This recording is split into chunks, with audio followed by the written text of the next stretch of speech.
Welcome to Burlap Teachers. Enjoy the video. You start by enabling Windows Clipboard History so you can view past copies. Open Settings, go to System then Clipboard, and turn Clipboard History on. Once done, sign into a Microsoft account if you want sync across devices.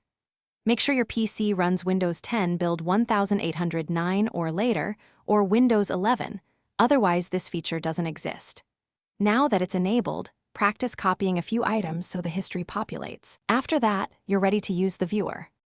Press Win+V to open the Clipboard History panel. This is the interface that shows your recent copies.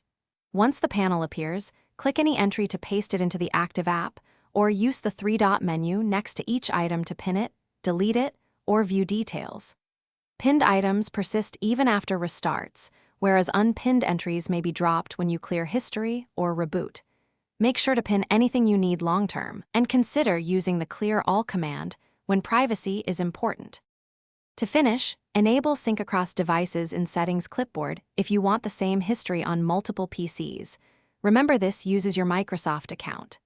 Use the Clear All option in the Win+V panel or in Settings to remove history while leaving pinned items intact if you prefer. If Win+V does not open, first check for Windows updates and confirm you're signed into a Microsoft account. If the feature still won't work, install a reputable third-party clipboard manager as a fallback. That usually resolves limitations or missing builds. Thanks for watching. Consider subscribing if this video helped you.